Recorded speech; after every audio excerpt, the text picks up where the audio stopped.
inna akhwafa ma akhafu alaikum ittiba'ul hawa. Betul. Sesungguhnya yang paling aku takutkan menimpa kalian adalah ittiba'ul hawa, memperturutkan hawa nafsu, betul amal dan hanya angan-angan. Amal ittiba'ul hawa, adapun memperturutkan hawa nafsu, fa'annahu yasuddu 'anil haqq, memperturutkan hawa nafsu akan mencegahmu dari mendapatkan kebenaran.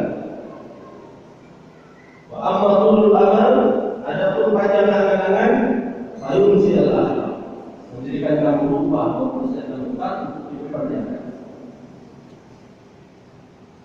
Memperturutkan hawa nafsu menjadikan kita tidak benar kebenaran yang sebenarnya.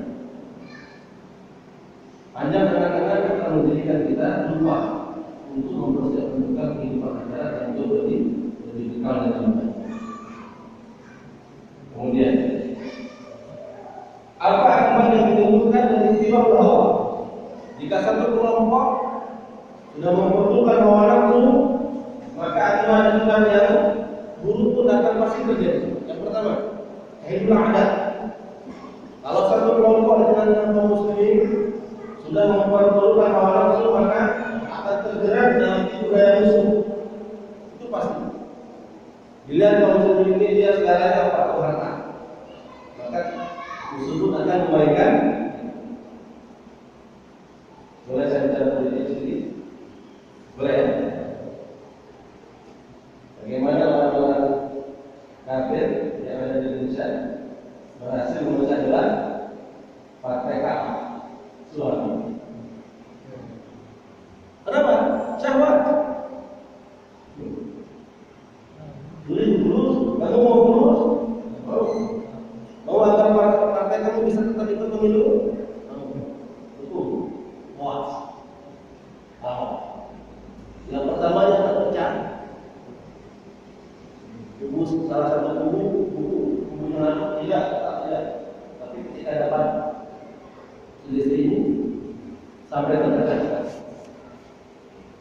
terpecah.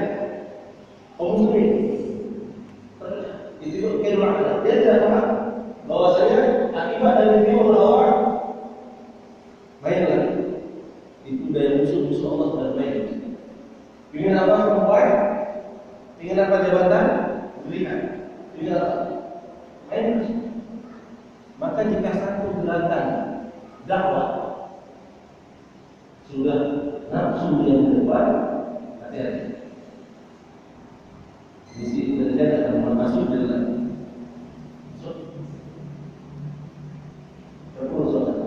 digiring. Ketika digiring karena semangat, maka hati-hati.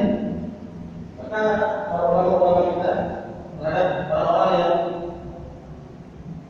yang bersemangat, terutama di sini orang-orang yang memiliki semangat kuat, ya, hati-hati. Tidak terkontrol. Kenapa? Akibat dari ittiba'ul hawa seperti itu. Maka Rasulullah kan ketika 3 orang sahabat datang kepada istri sudah berkaitan di mana Rasulullah, satu begitu semangatnya saya akan berpuasa selamanya. Yang satu mengatakan saya akan sholat malam dan tidak akan tidur. Yang satu mengatakan saya akan berpuasa dan tidak akan tidur.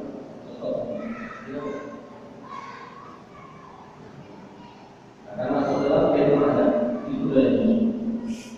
Dan salah satu sebab kekalahan para kaum muslimin di saat personilnya, di saat pasukan sudah mulai tertipu dengan menjumpai musuh-musuh. Mereka tidak akan pernah berhenti membuat orang. Apalagi tidak mempunyai kelompok yang sesat. Ada Muhammadiyah, ada NU, ada Salafi, ada Tabligh, ada HTI, ada apa lagi? Ada Persis, ada FPI, ada Banser. Main. Ketika sudah bilang siapa yang bertanggung kepada orang masuk ya, masuk. Maka dia membantu dua hal. Maka para ulama kita sudah memberikan lagi. Kasus di Jakarta ternyata menjadi standar bagaimana keamanan nasional. Allah Subhanahu wa taala menjaga kita. Itu bahwa kemudian ajar gara-gara membuat orang juga tidak lagi mempedulikan dalil kebenaran. Sumber kebenaran hanya satu, dirinya atau Allah. Tidak ada yang lain. Kalau ada ustaz lain jangan stop. Ustaz itu jangan pakai. Dari kelompok lain stop. Jangan salam pun jangan jawab salam. Saya mempelajari kitab Al-Quran dijelas seperti tidak sunnah wal jamaah. Jika ada syak lainnya. Jika saya pelajari kitab itu kalau kita salah mentah-mentah, bagus kita standar untuk belajar akidah Al-Sunnah wal Jamaah. Maka sikap kita terhadap orang kita yang masih jauh daripada sunnah, sikap kita ternyata akan bisa keluar daripada sunnah. Harus ada dulu belajar sampai tidak jawab salah, tidak duduk bersama. Tapi pengapatannya yang salah. Kemudian al-ghulu fid-din. Ittiba' hawa juga akan menjadikan manusia akan berlebihan dalam mempraktekkan agama.